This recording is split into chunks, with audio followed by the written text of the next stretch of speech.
Then death came for her. She suffered a massive cerebral hemorrhage.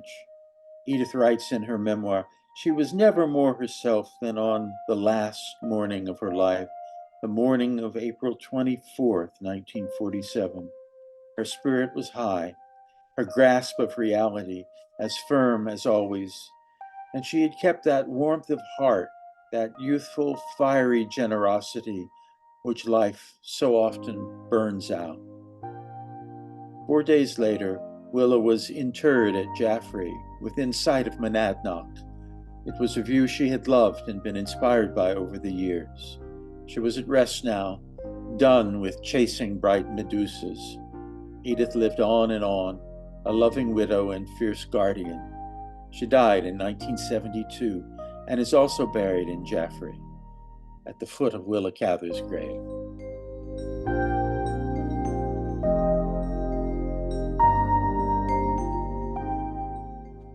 Good evening, everyone. Thanks for joining this American Inspiration event presented by American Ancestors, New England Historic Genealogical Society, the Boston Public Library, and GBH Forum Network. I'm Margaret Talcott, Director of Literary Programs at American Ancestors NEHGS and a producer of the series. All of us behind the scenes are delighted you're with us tonight in the land of history, looking at one of our great American writers, Willa Cather, the time in which she lived, and her personal and professional life. On your screen is the schedule for our hour-long event centered on the new biography, Chasing Bright Medusas, A Life of Willa Cather by Benjamin Taylor. Mr. Taylor will soon join us on screen to read from his work for approximately 20 to 25 minutes. After that, he'll be joined by our star moderator, historian Mary Beth Norton, for a conversation. In the last 15 minutes, Professor Norton will ask Mr. Taylor some of your questions. We got some good ones in advance, but we welcome additional questions. You can enter those into the Q&A button at the bottom of your screen, and we'll get to all that we can. Tonight's event is being recorded by our partners at GBH Forum Network. Their edited video will be published on our website in the weeks ahead. Those links are now being added to the chat. Thank you so much, Frederic. Of course, the real enjoyment, though, the video will be great, but the real enjoyment and education comes from reading tonight's featured work, Chasing Bright Medusas, which you can take out from your local library or own for yourself. Copies of the hardcover can be purchased from our partners at Porter Square Books in Cambridge, Massachusetts. It's been wonderfully reviewed in the press, most recently by the New York Times, which called Chasing Bright Medusas a crisp sketch of Cather's life. The reviewer was looking for, and I quote, a book that would intrigue and illuminate without bogging down in scholarly disagreements. And Taylor's biography delivered just that. I personally enjoyed the view into one immigrant family's experience on the plains, and also a close look at Cather as a journalist, a writer, and a woman, the opportunities and limitations of her era. If you order from Porter Square Books, input the code AMINS23, and your copy will come signed by the author. For more background on Benjamin Taylor, our guest author, over to you, Kristen, from the Boston Public Library. Thank you, Margaret, and welcome everyone. On behalf of the Boston Public Library, I'm Kristen Motti from the programs team here at the library, and we are thrilled to be partnering tonight with our Boston-based neighbors at the New England Historic Genealogical Society and the GBH Forum Network. And tonight, as Margaret mentioned, I do have the honor of introducing Benjamin Taylor, our featured author. Benjamin Taylor received a 2021 award of the American Academy of Arts and Letters. His memoir, Here We Are, was published by Penguin Books in May 2020. His previous memoir, The Hue and Cry at Our House, received the 2018 Los Angeles Times Christopher Isherwood Prize and was named a New York Times editor's Best Book of New York Times Editor's Choice. His Proust, The Search, was named a Best Book of 2016 by Thomas Mallon in the New York Times Book Review and by Robert McCrum in The Observer in London. Taylor is a past fellow and current trustee of the John Simon Guggenheim Memorial Foundation, and he serves as president of the Edward F. Albee Foundation. We'll meet him in just a moment, and now back over to Margaret to introduce tonight's moderator. Thank you. Thank you, Kristen. Now it's my pleasure to introduce, as she said, this evening's moderator. Mary Beth Norton is the Mary Donlin Alger Professor of American History Emerita at Cornell University. Her highly claimed books include 1774, The Devil's Snare, Founding Mothers and Fathers, Liberty's Daughters, and the British Americans. She has won too many awards for me to list here, and I know many of you already know Professor Norton and her work. She's joined us before in the American Inspiration Series, and in 2021, she received my organization's Lifetime Achievement Award in person in Boston. It is a delight to work with her again. Mary Beth, welcome. We'll hear from her shortly, but for now, welcome to you, Ben. I really enjoyed chasing Bright Medusas for all sorts of reasons, but especially as I have a personal family connection to Willa Cather. I've heard from many in our audience. Kristen and I have been poring over the questions and hearing from friends and others that they too, and also their book groups, feel a personal connection to Cather and her work. And I know that you do too. I'm glad that you and Willa Cather, by extension, are here with us tonight. So welcome, and over to you from both me and Kristen. Thank you very much, Margaret. I'm going to speak for about 20 or 25 minutes, as you say. She was christened Willa Cather, but the name displeased her, and she tried out in childhood various modifications. Willa Love Cather, William Cather, MD, William Cather Jr., and then at 28, Willa Sibbert Cather, which stuck till 1920. She was her own raw material, and self-transformation was her game. The writer who leapt into the forefront of American letters with O Pioneers, 1913, The Song of the Lark in 1915, and My Antonia in 1918, was already middle-aged and had generated hundreds of thousands of words of journalism, copies she regarded as a closed chapter of her life after 1912 and wished never to speak about. Slow emergence by way of theater and book reviews and human interest features at the Nebraska State Journal, Lincoln's leading newspaper, then as an editor and contributor at the Home Monthly in Pittsburgh, a would-be competitor to the Ladies' Home Journal, then teaching at 2 Pittsburgh high schools, then as managing editor and contributor at an important muckraking periodical, McClure's Magazine in New York, did not deter her from the ultimate goal, which was literary immortality. Writing to her friend Mario Gear in August 1896, she said, "There is no God but one God, and art is his revealer. That's my creed, and I'll follow it to the end, to a hotter place than Pittsburgh if need be." Her story begins in Virginia's Shenandoah Valley, in the town of Winchester, where she lived until the age of 9, and whose native speech she seems to have preserved traces of all her life. She was exposed early by her maternal grandmother to the Bible, the Pilgrim's Progress, and Peter Parley's Universal History. When she was 9, a reversal of the family's never very stable fortunes induced her father to try his luck in the West. They settled in Nebraska, on the high plains between the Little Blue and Republican rivers, near a town called Red Cloud. The bearish sheet iron landscape was at first frightening. James Burden surely speaks for Willa's 9-year-old self when he says in My Antonia, "There was nothing but land, not a country at all, but the material out of which countries are made. I had never before looked up at the sky when there was not a familiar mountain range against it." Red Cloud and environs would prove the abundant seedbed of her imagination and granted her a kind of exposure she could never have had in the Shenandoah Valley.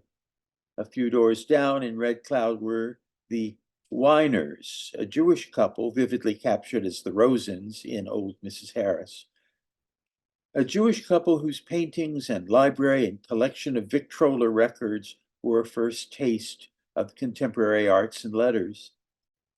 There was William Ducker, a store clerk with whom Willa studied Latin and Greek, advancing far enough to read Homer, Virgil, and Ovid. More profoundly, there were Swedes, Czechs, Norwegians, Russians, French Canadians, Mexicans, and more on the sparsely settled plains. She heard a babble of languages and observed ways of life very different from her own.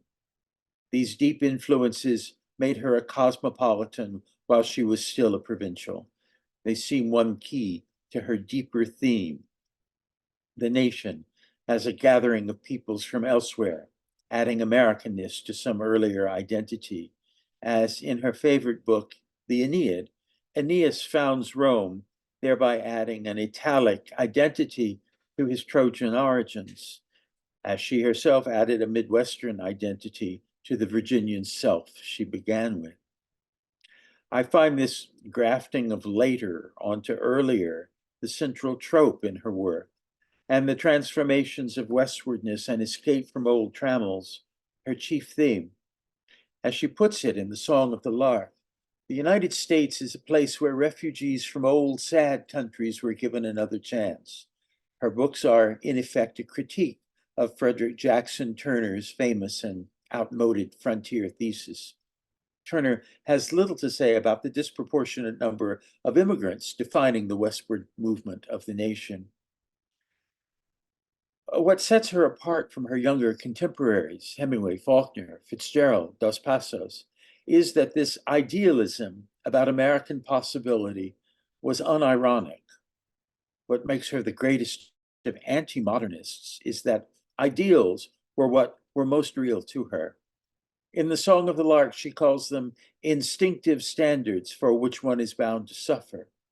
Compare the authors of The Sun Also Rises, The Sound and the Fury, The Great Gatsby, and Manhattan Transfer, men who wrote mockingly about the illusoriness and deceptiveness of ideals.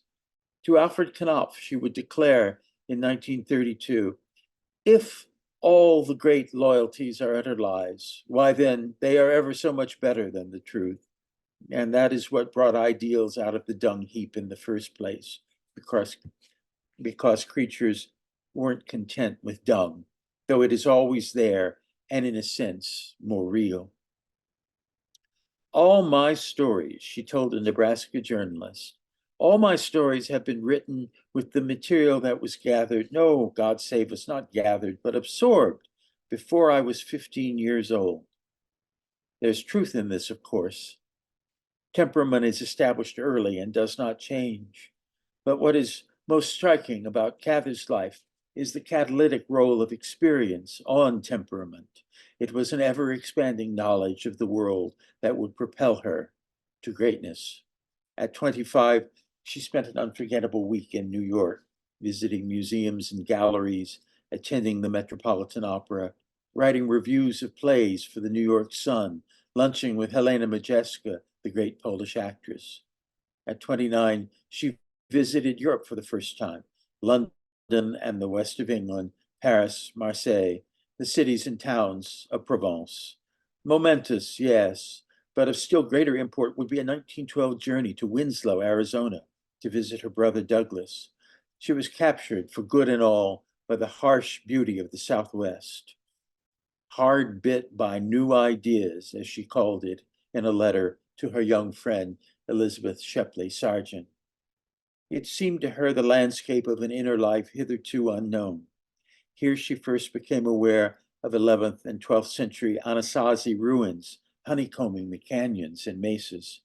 As she writes to S.S. McClure, I feel as if my mind had been freshly washed and ironed and were ready for a new life.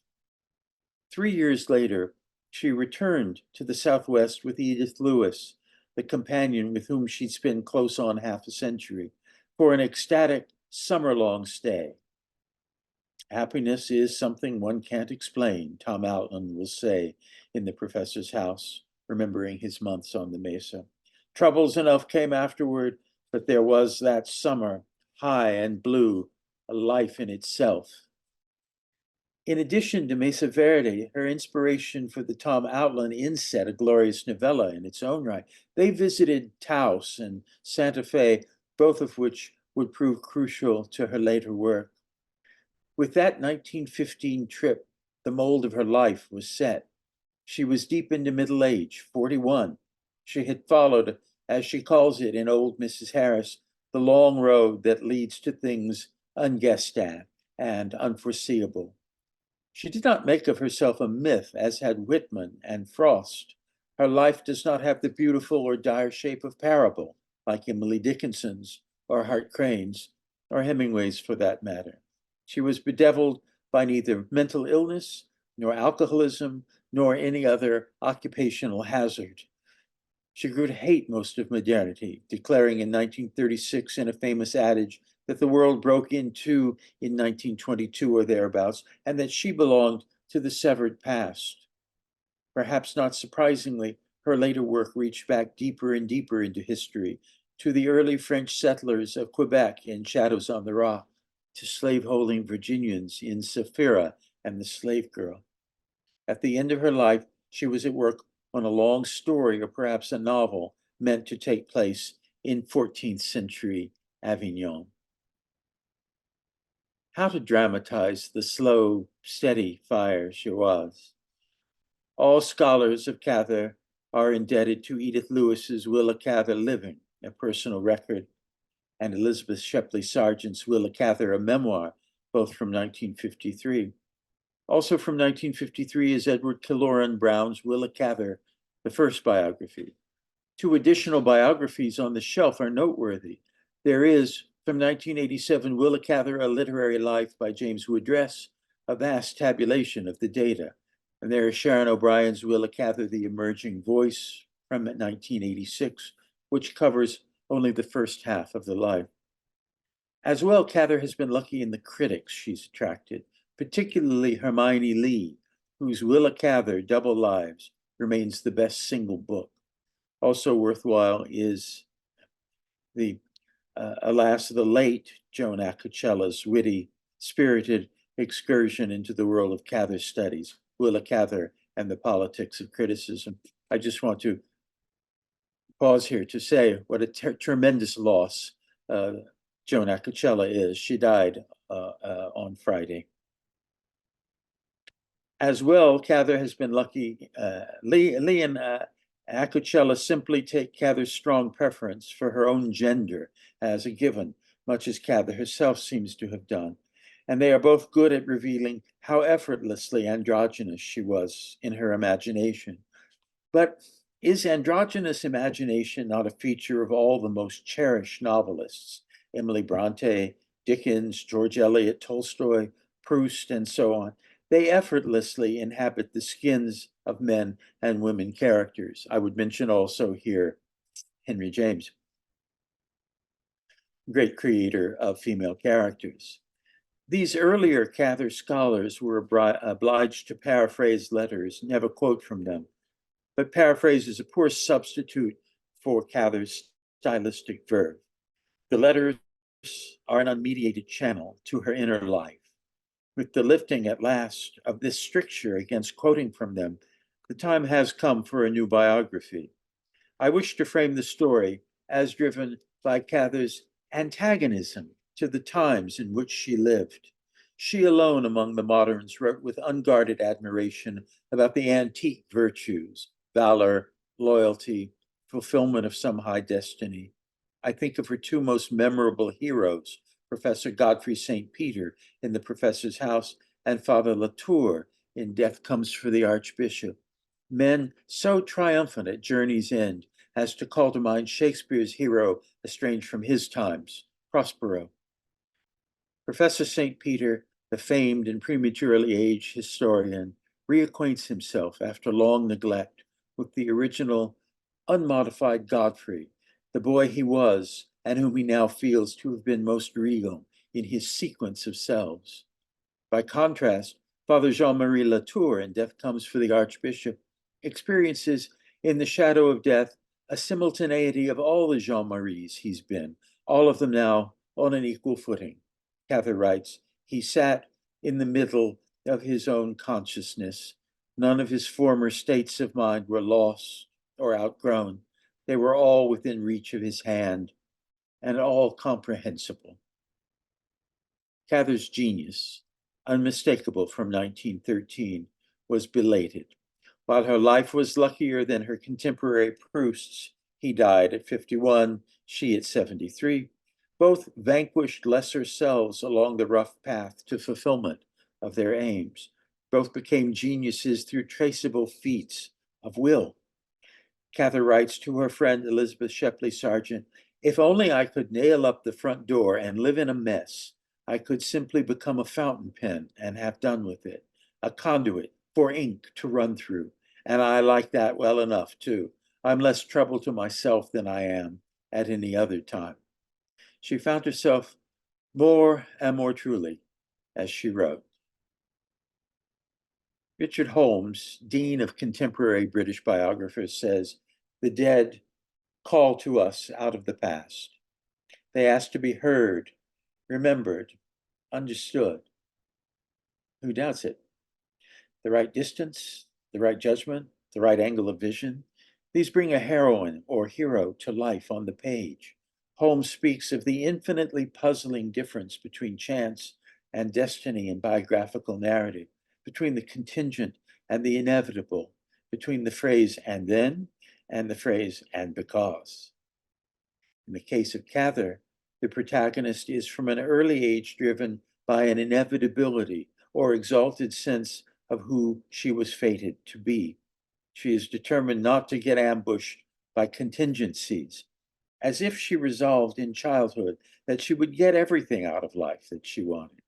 The pitfalls were for others. She believed in luck, particularly her own, and believed in the luck-making power of desire.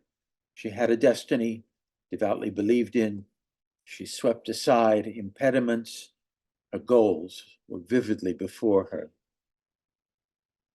A chain of influence runs from Cather to Catherine Ann Porter, from Porter to Eudora Welty, from Welty to Alice Munro. These three venerated her.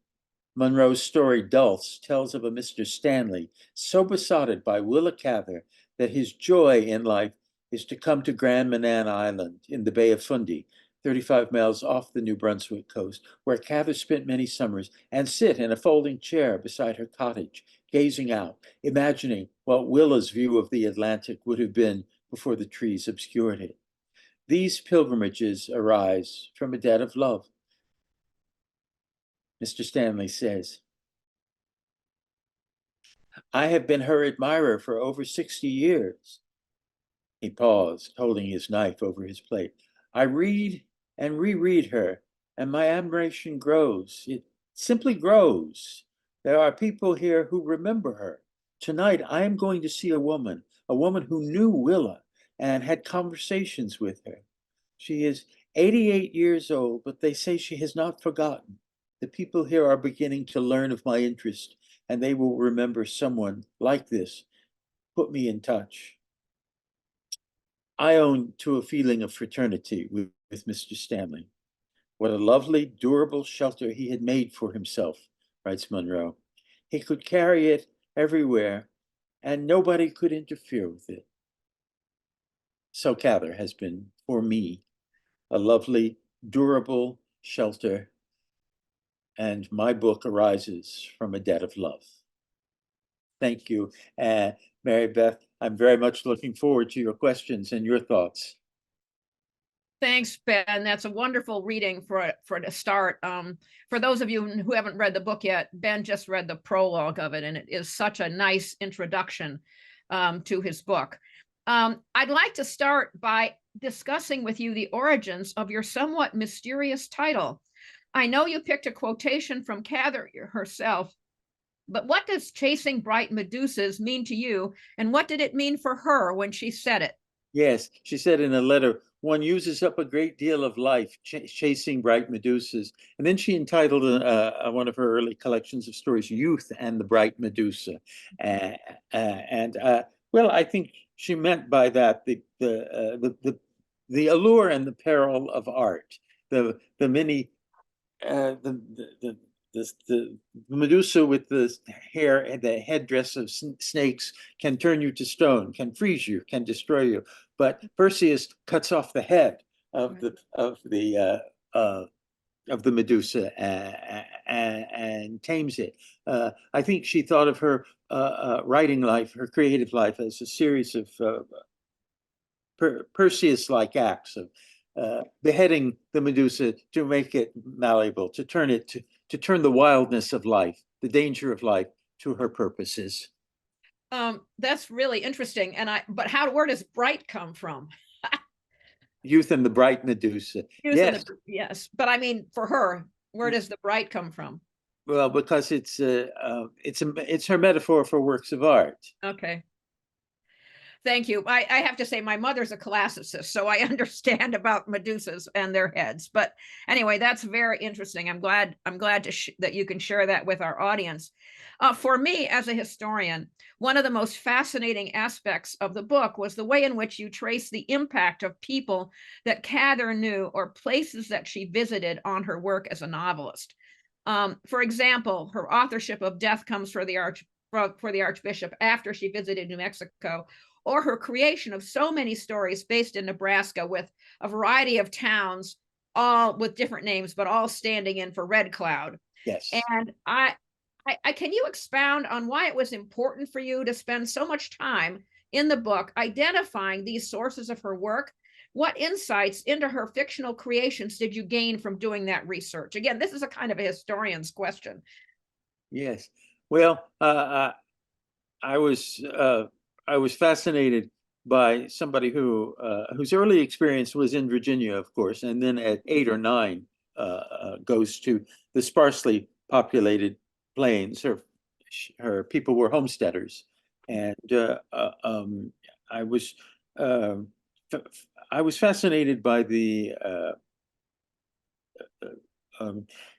a person of very limited experience from the age of 9 until she was done with college. She never left Nebraska, and yet when she comes to write about early experience, she renames the town Moonstone, Colorado, or Haverford, Nebraska, any number of names that she chooses, as if she wants to declare the autonomy of the artist over the facts. The facts are there to be transfigured artistically. I just wrote the novel trying. I just wrote the biography trying to tell a sustained and coherent story. She was deeply affected by places, and not just in youth. And Virginia, the first place she saved up for the very end of her career, for Sapphira and the Slave Girl. The book Shadows on the Rock also comes out of direct experience of a place that's Quebec City.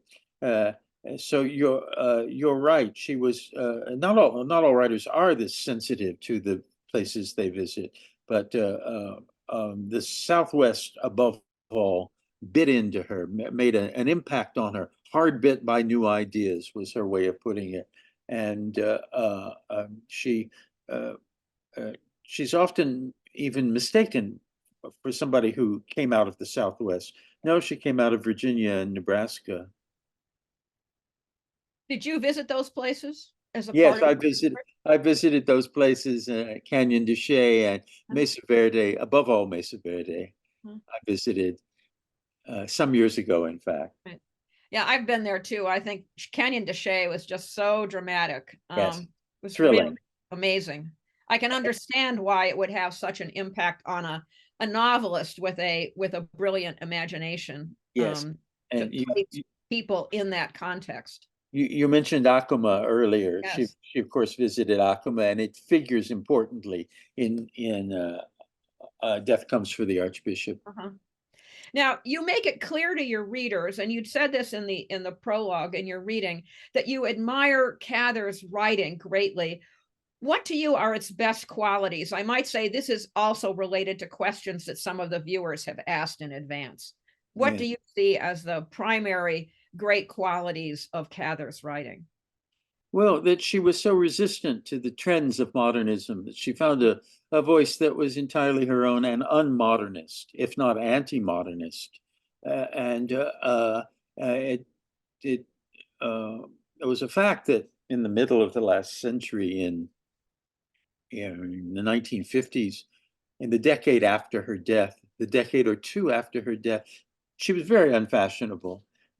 For example, if you look in the critical writings of Mary McCarthy or Elizabeth Hardwick, you find no mention of Cather anywhere. She began to rise in people's estimation with the arrival of second wave feminism in the 60s and the 70s, and her reputation just grew and grew from there. I think people are drawn to that voice, which is intimate, confidential.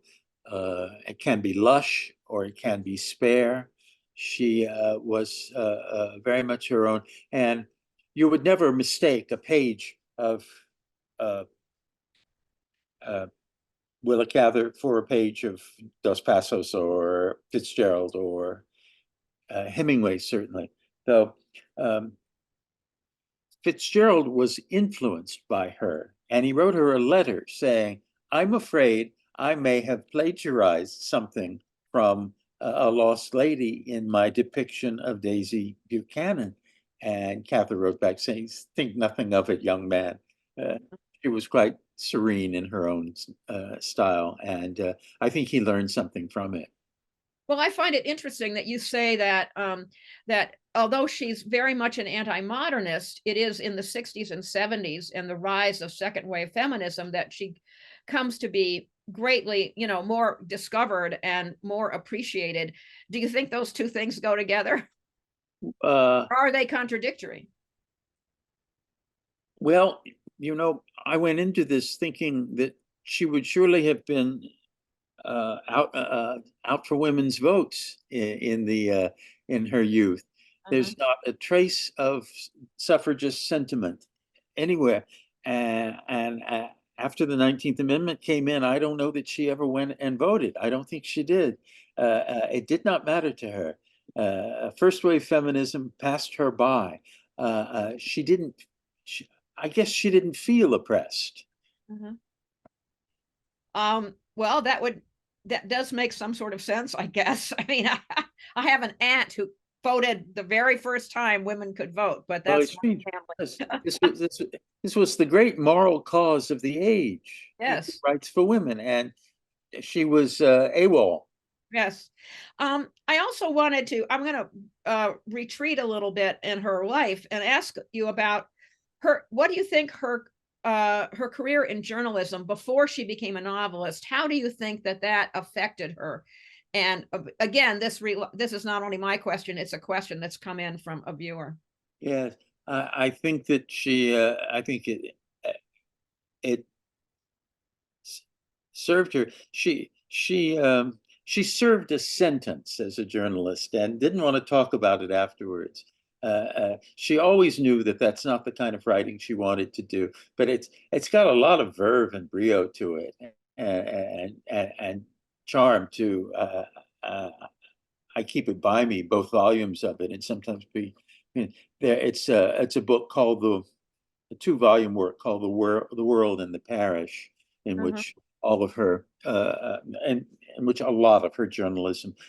She used so many pseudonyms that people were still identifying articles that she wrote in various places while still in Nebraska. Sort of like Louisa May Alcott, who apparently used all kinds of pseudonyms to write. Pseudonyms, yes. I've heard Helen, one of her wittier ones, journalistic pseudonyms was Helen Delay. Right. I was struck in your book by your use of quotations from Cather herself about her work. You commented in the prologue and in your reading that it was forbidden to use quotations until very recently from her work. But in particular, and I thought you used quotes from her letters really well and really interestingly, but for me, what was most interesting was when you quoted her talking about herself. That is, later in life, looking back on her earlier writings and saying either this was good or this wasn't so good or whatever. And I wondered why you made a point of using that. And also, with respect to quotations, I was also struck by the fact that you like to quote from people who criticized her, from her chief critics. Oh, and you don't often see that in a biography. yes, it's true. She had enemies. Louis Kronenberger, but they were people who had initially been friends, and she cared about the literary critical establishment led by Mencken, for example, who had been one of her early supporters. They tended to fall away, and she found herself alone. She was lambasted for what I think is a wonderful wartime novel, World War I novel called One of Ours. Hemingway wrote to Edmund Wilson saying, "Did you read that book of hers, that war book? I know where she got all those war scenes. They're copied directly from G.W. Griffith's Birth of a Nation." Well, she had to get a war experience from somewhere. They are not copied from Hemingway is nefarious what he was saying. They were not copied from Birth of a Nation, and Cather was very persuasive in her war depictions. Also, other great writers have written about war without having direct experience of it. Stephen Crane, for example. Right, right. And I have one final question that I want to ask you before I turn to some of the questions from some of the viewers. She kept her personal life with female companions very private. Historians sometimes wonder about the ethics of exposing to public view things that people in the past wanted to keep quiet. How did you react to that? Did that bother you, or didn't it bother you, or you thought this was really important to say was you're writing about her life? Well, I'm gay myself, and this seems the most natural thing in the world to me. Okay.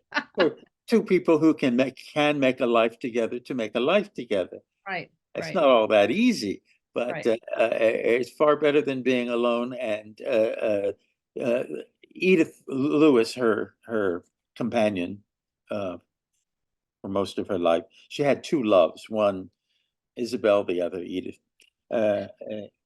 I wanted to ask you about that actually, because you're very insistent in the book that Isabel was her first love, or it was clearly her first love, but was her true love, It's and that Edith was secondary. I wondered how you came to that conclusion. I think Edith often felt second in Willa's affections, but you don't always marry the great love of your life. You sometimes marry the other love of your life, Right.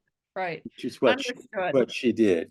Entirely understood. This was referred to as a Boston marriage. Right. It was a kind of an open secret, these attachments. I think that two single women, spinsters, as they used to say, living together in order not to be alone, aroused very little curiosity. Yeah, it certainly was true in the late 19th century. That is the prevalence of these so-called Boston marriages. But I was interested that Cather's experience extended much more into the 20th century. Yes. Now I want to turn to some of the questions that the viewers asked in advance. One of them is, to what do you attribute the current resurgence of interest in Willa Cather's work? I mean, in a way, you answered that when you said that it was that her interest in her work was revived with second wave feminism, but it didn't stop with second wave feminism. I mean, we're 50 years on, and there's still a great deal of interest in Cather's work, including your new book. Yes. This is this is a writer people fall in love with. There are other such writers. Think of the great revival of interest in Henry James that took place in America in the 30s, 40s, 50s. Sometimes these revivals are a flash in the pan, but sometimes they permanently change the profile of the writer. And her profile has been lifted very high in recent years. She's been with me for a long time. I should say she was with me when she was still unfashionable.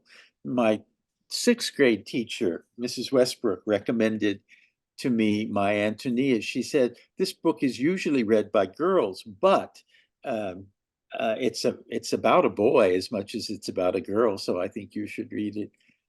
That was my introduction to Willa Cather when I was 12. And I don't know what I got out of it. My my book group is currently reading My Antonia, and I'll meet with them next week and see what they think. So she's always been with me, but what I noticed, even when I was in graduate school in the 70s and the 80s at Columbia, people would sneer at me and say, well, why are you interested in her? She's a fusty old writer. She's a back number. In other words, they hadn't read her. Well, once people read her, they are in large numbers converts. I've never really heard the case against Willa Cather.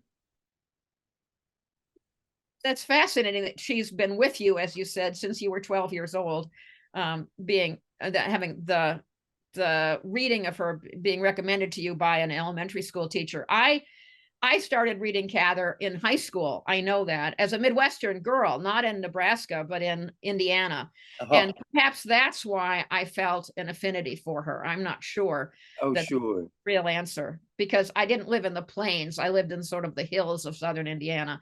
But maybe it was the Midwestern part of it that appealed to me so much. I mean, I know I loved My Antonia. Yes, that's the book people tend to begin with, isn't it? Mm-hmm. One of the reviewers, or one of the viewers, I keep saying reviewers, but one of the viewers asked, do you have any advice for aspiring writers? Yes, I do. Read. Virginia Woolf says, read 1,000 books and your words will flow like a river. That's a great answer. Just keep reading whatever. Read everything. Read everything. Good idea. I've just started work on a new project, A Life of Susan Sontag, and I'm in awe of how much that woman had read. Reading her diaries is a very humbling experience because she has actually read all these books that you merely know the titles of. She, from girlhood, was determined to make herself a writer by reading. Excuse me. So at least one of our New England viewers is very interested to hear about the end of her life in Jaffrey, New Hampshire, and asks about her relationship with New Hampshire. Oh, Jaffrey. Yes. She would go to write at the Jaffrey Inn. That was a place very dear to her, along with Grand Manan and the Astaku Inn in Northeast Harbor, Maine. These were places, summer places where she would go to write. Um, as for Jaffrey, yes, she spent a lot of time at the inn and had said she wanted to be buried there. She knew where she was going to be buried, and Edith is buried there too. But she didn't die in Jaffrey. She died at 570 Park Avenue, her apartment in New York, and it was quite sudden. Her health had declined. She had a very painful neuritis in her right arm, and that made it hard for her to write, almost impossible. And she tried to dictate fiction and found that she couldn't. She could only dictate letters. One day, she excused herself from lunch to go lie down. Her secretary went into the bedroom to see if maybe she wanted to dictate something. And it was at that moment that, that death came for her. She was completely herself to the end of her life. I think she lived to be, 73?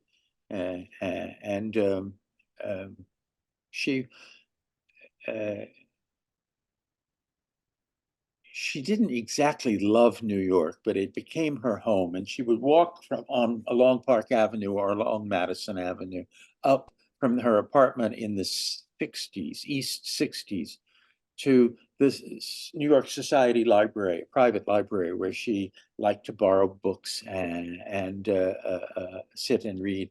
And Truman Capote claims in a doubtful anecdote that he was working there as a young assistant librarian, and she took him out to tea and asked him who his favorite writer was. And she said, Willa Cather.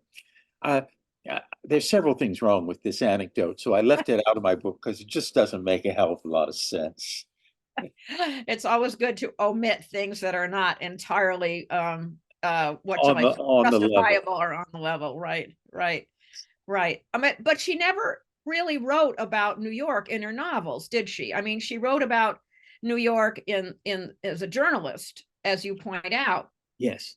There is a beautiful short novel, My Mortal Enemy, the first half of which takes place in Belle Epoque, New York, and it's beautifully handled.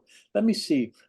Yes, there's a wonderful young early story. Her first undoubted masterpiece, Hall's Case, and that takes place partly in Pittsburgh and partly in Manhattan.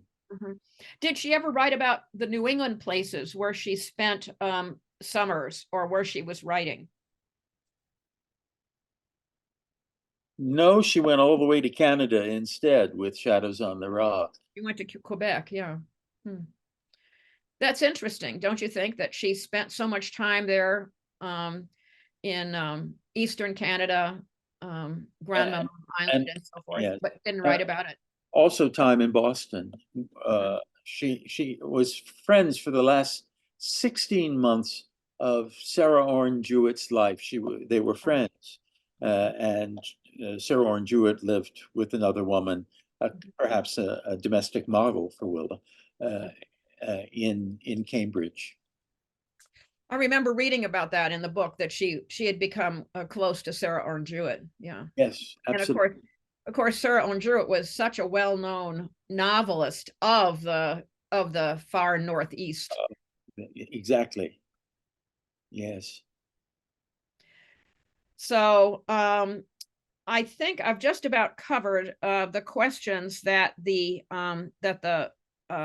viewers asked, and also the ones that I had in line. So I want to ask Margaret to jump back in again. I thank you both so much. We have a reading ahead, but I wanted to say what a delightful conversation. We have learned so much about Cather, and I'm sure many people out there appreciate her all the more.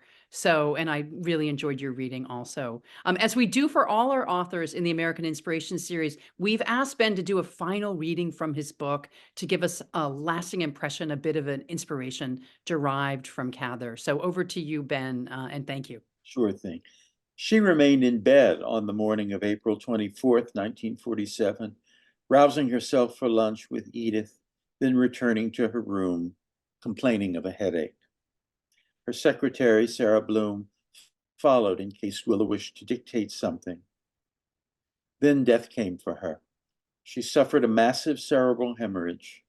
Edith writes in her memoir, she was never more herself than on the last morning of her life, the morning of April 24th, 1947. Her spirit was high, her grasp of reality as firm as always, and she had kept that warmth of heart, that youthful, fiery generosity which life so often burns out. 4 days later, Willa was interred at Jaffrey, within sight of Monadnock. It was a view she had loved and been inspired by over the years. She was at rest now, done with chasing bright Medusas. Edith lived on and on, a loving widow and fierce guardian. She died in 1972 and is also buried in Jaffrey, at the foot of Willa Cather's grave. An entirely appropriate ending to both lives and to your book. Indeed. And I so appreciate that reading, Ben. And I really appreciate all that both of you have said about her, her sweeping away of impediments and also her reliance on what we think of as classical virtues. It's Yes, just, yes. she's really timeless. And I think very driven by the natural world as well. Her love of the natural world is, still haunting as you read her work and still so beautiful, her What creative spirit. what American novelist has written more powerfully about landscape than this one? I, Yes. I think of Cormac McCarthy, of course, in our own time, but those two. Yes, agreed, agreed. And the Beth. timelessness of it. I do wonder if you go back to the, 1800s or 1900s. I don't think there's anything, there's maybe passion, but there's nothing so touching and nothing so personal. It's a real personal experience, as you've said, that people have with Cather. Yes. So appreciate it. Thank you so much, Margaret. I've enjoyed myself thoroughly, and I'm a great lover of Boston. Oh, well, please come. We would love to see you. Please come. We're under renovation now, but the place will open and we would welcome you. Kristen and I, we've done it before, but we want to especially thank again our guest author, Benjamin Taylor, and our superstar historian moderator, Mary Beth Norton. Such a pleasure. Also, thanks to the GBH Forum Network team and to our audience out there in Zoomland. Kristen and I thank you. We appreciate your interest in America's history in all its diversity. We hope to see you soon again. And for now, a very good night to all of you.